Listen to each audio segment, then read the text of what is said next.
Is there a connection between one's karma and the grace that they receive? And again, going with this terrorist example, if some good things happen to a terrorist, is it divine grace or is it their karma? See, you must remember that a person whom may be a terrorist, he might have had some good karma also. You can't say he's had only bad karma. He could have done some good karma. That is why Lord Krishna said, Gahana karmano gati. The way of karma is unfathomable. It's so deep, so vast. Which karma is giving him comfort? See, when we say good karma, bad karma, what do we mean? A karma which brings you misery, you call it bad karma. A karma which gives you comfort and happiness, you call good karma. But even this changes. What you thought is good or sometime back, later on turn out to be a bad thing for you. So what you considered to be bad luck at some point of time turns out to be good in the course of time. And what you considered as good turns out to be bad. Bad turns out to be good. So happiness and misery, these are all part of life, and that's part of karma. Action is karma. The cause of action is also karma. Again, in a larger picture, there is nothing called good karma, nothing called bad karma. Action is action. Action has its consequences. Jainism, that's the main thing. Action has consequence. So, in Jain philosophy, they didn't even spare Krishna. He was the cause of the war, so he is in the hell now. But Krishna doesn't agree on that. He says, because I am not a body, I am not the doer, he knows. So it is a very different understanding. It is not an easy job to do an action without that impression getting into your head. If you do it, then you are Lord Krishna. Nothing short of Krishna. You are perfect yogi. That's why Lord Krishna says that everybody knows he is married and he had 8 wives. And then he says, if I have been a brahmachari, let the Yamuna part ways. That is very, very high state of consciousness. Where does grace fit there, Gurudev? Grace and luck?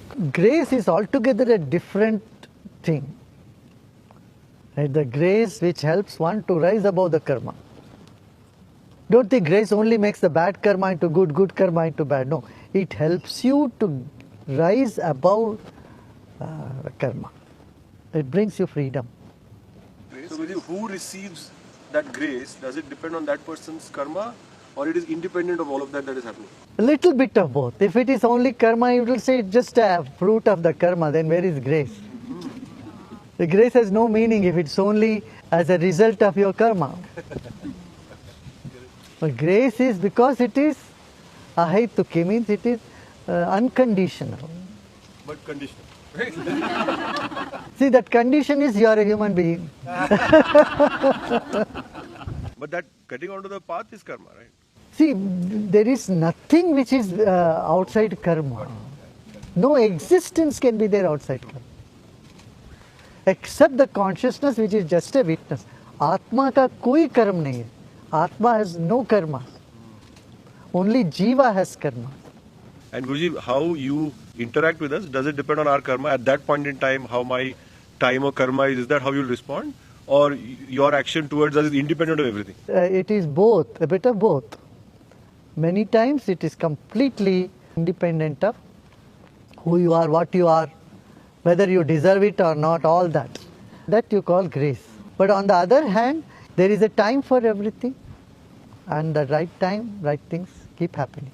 See, you are thinking in a linear angle. For you, white or black. I say, no, it is grey. You want to put everything in a box and say, oh, everything is karma, so my coming to meditation is also karma, my meditation is also karma, my blessing and grace is also karma.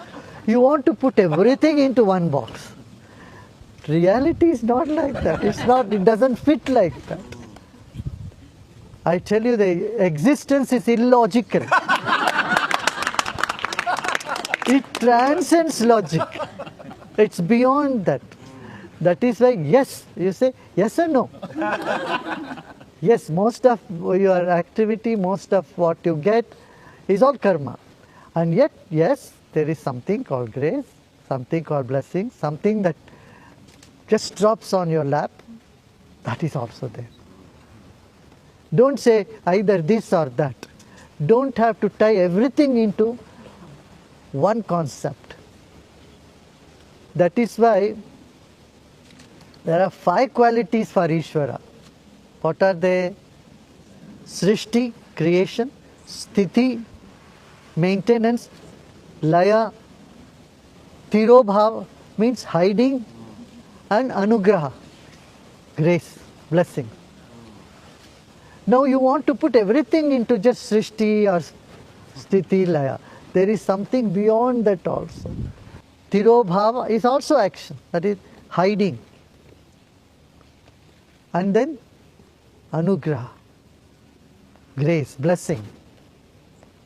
Connected to that only, Krishna told Arjuna, I have taken all your karmas. Can you throw light into, is it just grace? How does that happen? Yes, he says your sins, you cannot clear your sins. You have something on your back you cannot get. You need something else to scrub your back. And when your hand is dirty, with a dirty hand you cannot clean another dirt. So Krishna says, I am here to wash you off all that. But at least listen to me.